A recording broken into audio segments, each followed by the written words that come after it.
만약에 이 대책이 정부 말대로 된다고 하면 이거 대박이다. 여태까지 24개 대책 나온 거 다 필요 없고 이번 대책 하나만 제때만 된다고 하면 2024-25년에 수도권 집값 잡힌다. 하지만 안녕하세요, 개청고 노선생입니다. 원래 설 이전에는 추가로 찍을 생각이 없었는데 지난 2월 4일날 25번째 부동산 대책이 나와서 거기에 대해서 좀 말씀을 드릴까 합니다.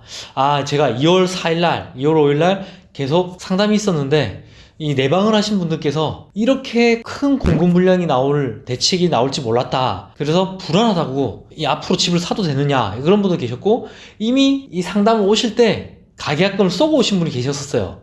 근데 이분조차도 이 정도의 파격적인 공급 대책이 나왔으면 집값은 잡히지 않겠습니까? 또는 집값이 이제 폭락이 되지 않을까?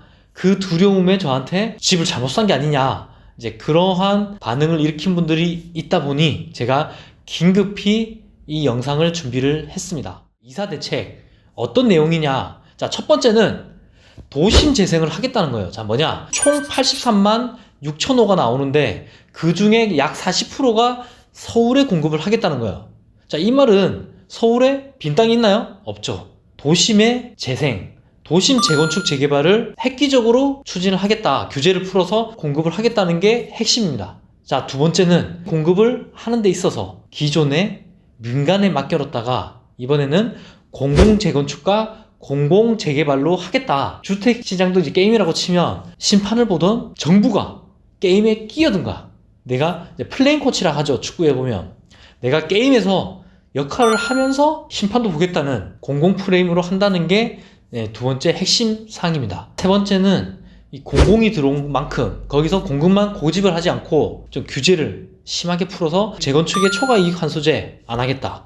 그리고 2년 실거주 조건을 안 붙이겠다. 공공 기부 체납 이것도 줄여서 토지주에게 10%에서 30% 이익을 더 주겠다. 거기다가 민관 합동, 민간에 인센티브를 줘서 같이 참여를 할 수 있게 해서 누구에게나 다 수익을 줘서 최대한 빠르고 많은 사람들이 이득을 보는 그런 개발을 하겠다는 게 이번 이사 대책의 핵심 사항들입니다. 자, 다시 한번 말씀드리면 첫 번째는 대규모 공급 물량을 서울 중심으로, 수도권 중심으로 핵심 지역에 공급하겠다는 거. 두 번째는 기존에 민간에 맡겨놨던 도심 재생을 공공이 중심이 돼서 공급을 하겠다는 거. 자, 세 번째는 기존의 규제를 획기적으로 풀어서 정말 단기간에 패스트트랙으로 진행을 하겠다는 거. 그래서 이 세 가지가 이번 이사 대책의 핵심 사항들이란 거죠. 결과적으로는 만약에 이 대책이 정부 말대로 된다고 하면 이거 대박이다.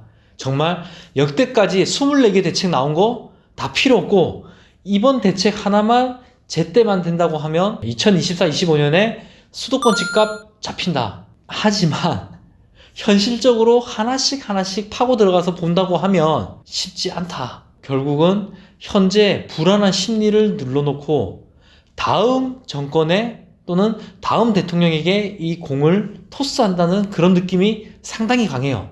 그리고 조금 아쉽다는 거는 이게 그전 김현미 국토부 장관이 있던 2018년, 19년 정도에만 나왔다고 하면, 2년 전에만 나왔다고 하면 정말 엄청난 실효성을 거둘 수 있는 정책이었다. 하지만 이제 이 정권 1년 남았어요. 1년 1개월. 그리고 6개월 후면 대선 후보가 거의 윤곽이 드러나요. 대선 6개월 전에는 대선 후보가 나온단 말이야. 그러면 이 정책들이 민주당이 잡았을 때 조금은 유지가 되겠지만 혹시나 만에 하나 정권이 바뀌었을 때는 다시 한번 이 정책이 다 누더기로 될 수도 있다. 그래서 이 공은 다음 정권으로 넘어갔다. 앞으로도 이 정책이 실효성을 만들기는 쉽지 않을 거라는 게 제 생각입니다. 자, 그리고 이게 공공이 하다 보니까 좋은 점이 또 있죠. 정부에서 조합원들, 토지들에게 이익을 주고 그리고 이 세금을 꼬라박아서라도 빨리 진행해 준다잖아. 훨씬 더 빠르게 진행한다는 것은 정말 큰 장점입니다. 자, 반면에 공공이 같이 움직인다 보니까 공공이잖아. 민이 아니라 관이잖아요. 자, 관은 뭔가요? 정부가 나서서 한다 보니까 생떼 부린 애들이 민간에 했을 때보다 훨씬 더 많을 거야. 특히 이제 이 정부가 이 소수, 이 원주민들 소외받는 계층이 없도록 해야 되는데 이게 개발 사업이라는 게 무조건 소외받고 손해를 보는 세력이 또는 집단이 나올 수밖에 없습니다. 이럴 때 떼쓰는 애들이 엄청나게 나올 거예요. 심지어 이런 게 나올 것 같아.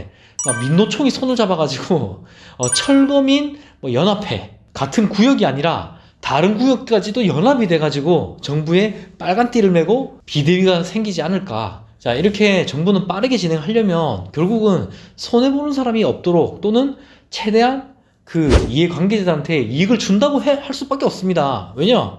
그렇게 해야지만 진행이 빨리 되고, 이 사업의 핵심은 속도예요, 속도. 이 많은 공급 물량을 빠르게 진행을 안 하면 이거는 결국은 국민 돈, 혈세가 낭비가 되는 겁니다. 그리고 진행이 늦으면 늦을수록 다 세금만 꼬라박는 거예요. 자, 이 부담에 결국은 떼쓰는 애들한테 하나라도 더 줄 수밖에 없다. 그러면 이렇게 그 구역이 분양가가 올라간다거나 조합에 이익이 생겨버리면 그 옆에 있는 다른 구역들 또는 그 인근에 조금 더 사업성이 좋았던 애들, 이런 애들 가만히 있겠냐 이거지. 얘네들도 똑같이 떡을 받아내려고 우는 소리를 할 거다. 자, 그러면 이거 하나하나 다 맞춰주다가는 정말 우리나라 그 재정 거들날 거예요. LH, SH, 안 그래도 지금 다 이제 적자인데 국민 혈세 대폭적으로 또 들어가다 보면 이게 생각보다 예상했던 시간보다는 훨씬 더 딜레이 될 가능성이 높습니다. 그리고 이러한 우리 예전에 용산 사태도 봤잖아요.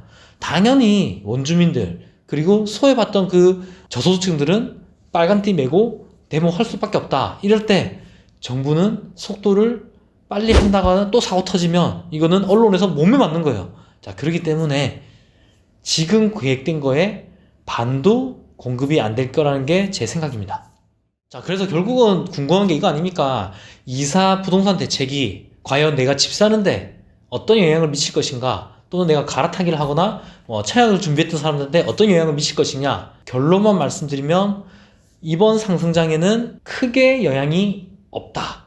23년, 24년, 25년 시간이 갈수록 영향은 분명히 있긴 있을 거예요. 왜냐?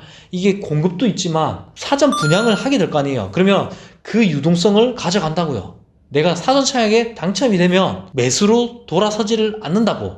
근데 그 역할을 하겠지만 사실상 공급은 2025년 이후에 나오기 때문에 3기 신도시와 동일하다고 생각하시면 돼요. 이번 수도권 상승장에는 큰 영향이 없다.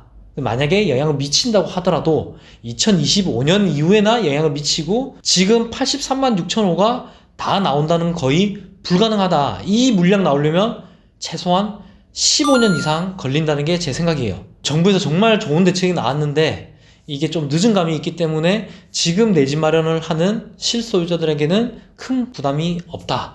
다만 이제 투자자분들이 또 이렇게 얘기를 해도 이제 현금 청산이 돼요. 이번 2사 대책 이후에 공공재개발 되는 그 지역에 매수를 하셔도 현금 청산이 될 수 있다. 그렇기 때문에 함부로 그 빌라 투자 잘못했다가는 크게 한번 당할 수가 있으니까 투기를 목적으로 재개발 지역 투자하는 거는 조금 조심하셔라. 그게 실거주자와 지금 이제 투자를 원하시는 분들에게 드리는 조언입니다. 자, 3기 신도시 청약을 넣어야 되냐 말아야 되느냐, 앞으로 어떻게 이 시장이 바뀔 거냐, 거기에 대해서 지금 많은 영상들을 올려놨습니다. 꼭 그 영상들 정독하시고 흔들리지 않는 내 집 마련 하시기 바랍니다. 자, 이제 이번 주 설 연휴가 시작인데 건강 챙기시고 가족들과 행복한 설 연휴 보내시기 바랍니다. 새해 복 많이 받으십시오.